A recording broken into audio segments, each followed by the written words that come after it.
Good afternoon. Good afternoon. My name is Dominic Bullock. Can you tell me your full name, please? My name is Philip Geisel. And can you tell me where you're from? I'm from Germany, from the northwest. I live in North Rhine-Westphalia in a very small town, so I think you maybe won't know it. May I see your identification, please? Yes, of course. Thank you. That's fine. Now, in this first part, I'd like to ask you some questions about yourself. Let's talk about where you're living now. Tell me about the town or city where you're living at the moment. Yeah, at the moment, I'm here in Oxford in the UK. So yeah, I'm living in Oxford in a homestay with a host family. And yeah, I really like the city. It's really nice. And yeah, I'm in Oxford for 3 more weeks and then I will go home to Germany again. Do you think you will move to a different place in the near future? Yeah, I will definitely. I will have an internship in a law office in Schwerin in the northeast of Germany, so quite far away from home. And yeah, I will move there for another 4 weeks. And yeah, in July, August, I will move to Hamburg, also in the north for my studies. So there will be a lot of changing in the next few months. Let's talk about email. What kinds of emails do you receive about your work or studies? Many different kinds. So first of all, of course, private emails from friends, maybe with photos. Maybe WhatsApp is a little bit more popular at the moment, but yeah, also we have some emails from time to time.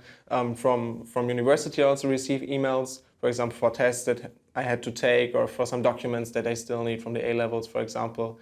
And for work, I'm currently working in a language school as intern, so I have several different emails there, for example, for homestay when new students have to be allocated to other host families, from the other staff members when they need information, from the students themselves if they have a problem, for example, and don't know my telephone number, then they write an email. Do you prefer to email, phone or text your friends?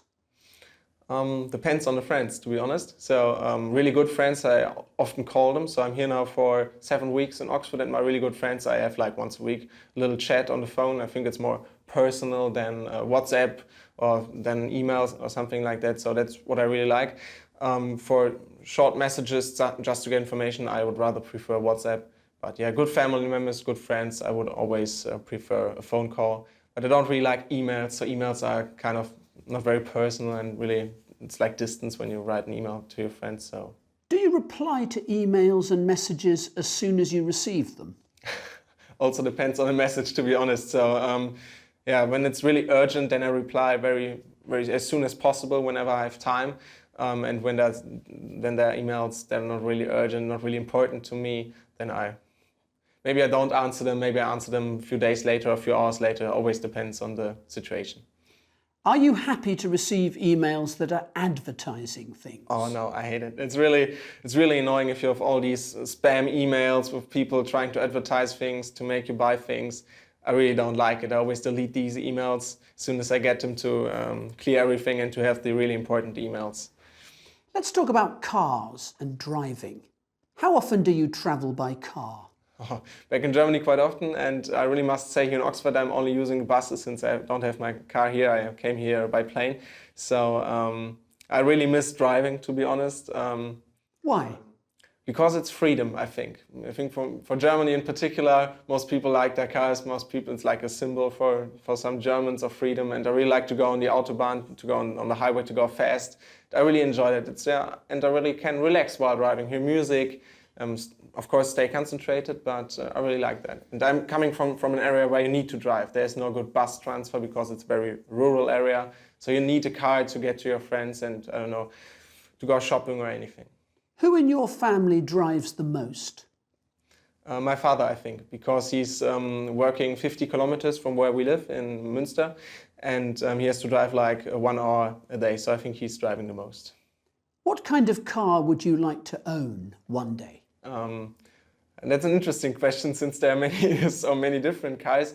And maybe a fast sports car, a cabriolet, so where you can open the top for driving in summer when it's warm. You have the wind around your face. That's like maybe the real feeling of freedom then when you're having a car like that. So a cabriolet, yeah, would be cool. Would you like to travel in a driverless car? In a driverless car where I can still influence the driving, so I would still need a steering wheel to actually have influence on the drive itself. But would be really nice. So I think most people who are Now, like I'm going to give you a topic and I'd like you to talk about it for 1 to 2 minutes. Before you talk, you'll have 1 minute to think about what you're going to say. You can make some notes if you wish. Do you understand? Yep. Here's some paper and a pencil for making notes. And here's your topic. Please don't write anything on the booklet. I'd like you to describe a hotel that you know.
All right.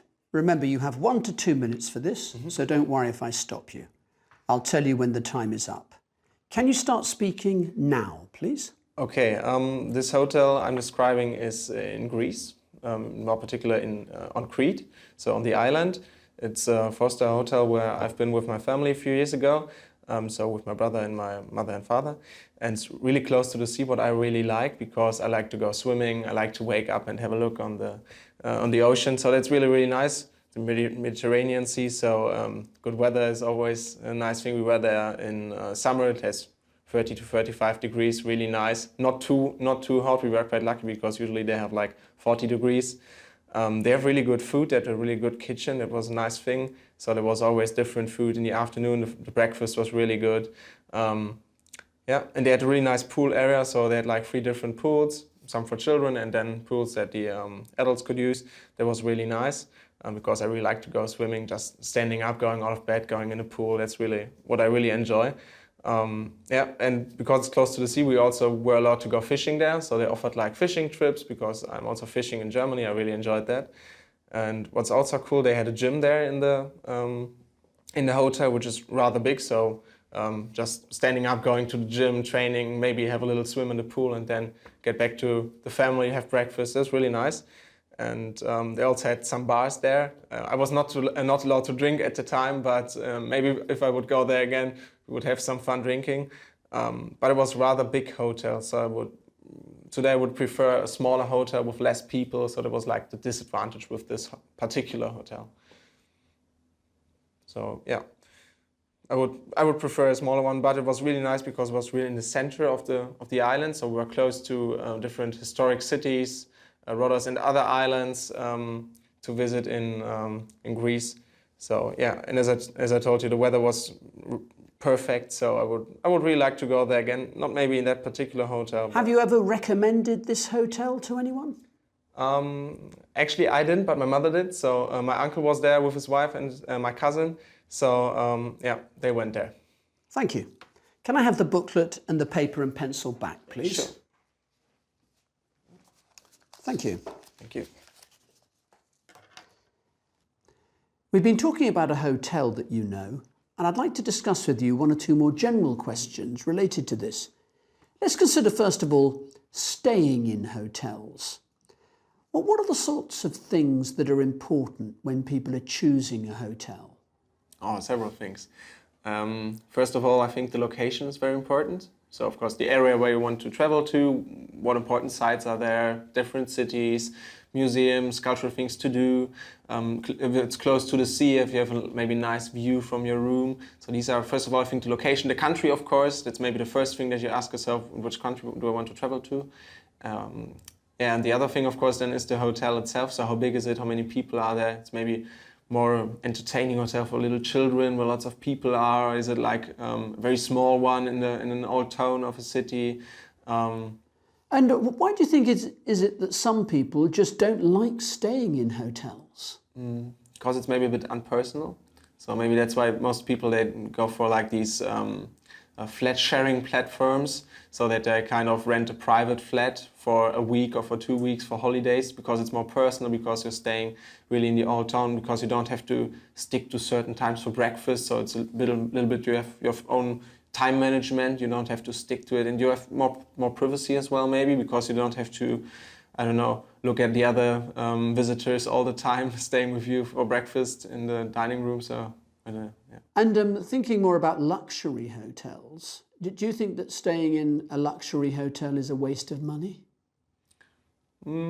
Depends on the hotel and where it is. So if you have like a luxury hotel in the middle of nowhere, of course I would consider that as waste of money. Actually, I don't really have to go to luxury hotels. I could stay in a really normal hotel. More important for me would of course be what city it is in, where it is, how fast I can travel to the city center and to the sites that I want to see, want to visit. So staying in a luxury hotel can be cool, or can be interesting and really enjoyable for a few days. But considering there are other things that are more important to me than really staying in a luxurious hotel.